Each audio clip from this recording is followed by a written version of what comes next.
Sorry for the cliché, but I think this Italian car is a very cool car.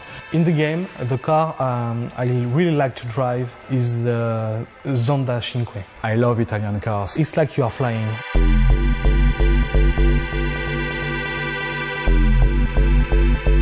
One of the decisions we had to take when we started Test Drive Unlimited 2, it was do we keep the old racing engine or do we develop a new one?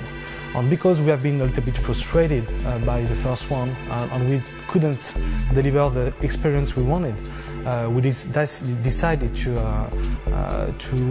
rework and to recraft from scratch. For this game, it was quite important how we balanced the handling out. So it's always been about this kind of balance between arcade and simulation handling. And we'd kind of reworked the whole handling to kind of achieve the aim of upgrading this for the new game.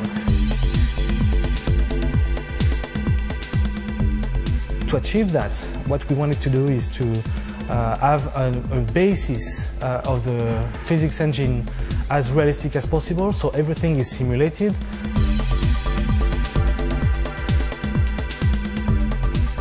With this new handling, you can drive classical car, you can drive small power cars and very high-end cars like those ones. With this type of cars, it's the most difficult elements that the player will have to deal with is to judge how much power do I transfer to the car.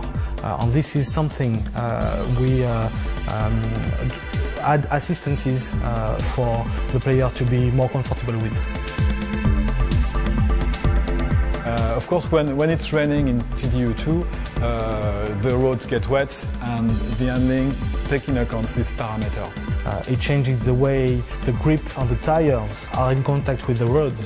We had to simulate that as close to the reality as possible. So it's take very large variety of different cars, different handling, different kind of surface that you go on, and weathers. What we have now, it's 90 plus cars. So the beta side of things was an interesting one. I mean, we went into that with, you know, a couple of kind of things we chiefly wanted to achieve.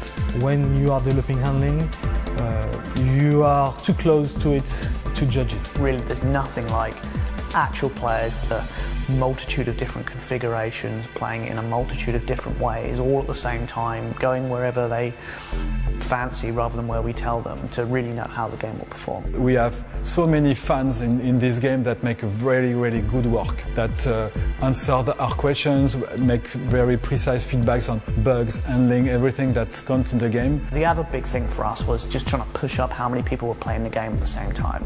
Look what happened in the real world, because there's only so many people you can get internally playing it, even with a nice large test group. It's nothing compared to a real world play environment, so it helped us kind of emulate that. And the good things about Test Drive is that it's a game that we will stay with the community together and continue developing. You know, we've put our heart and souls into this game for the last few years, and we've been working with many of the fans out there to try and get it exactly right and on the nail, and we're all very excited that it's going to be coming out soon. What we are sure is every player will find his car.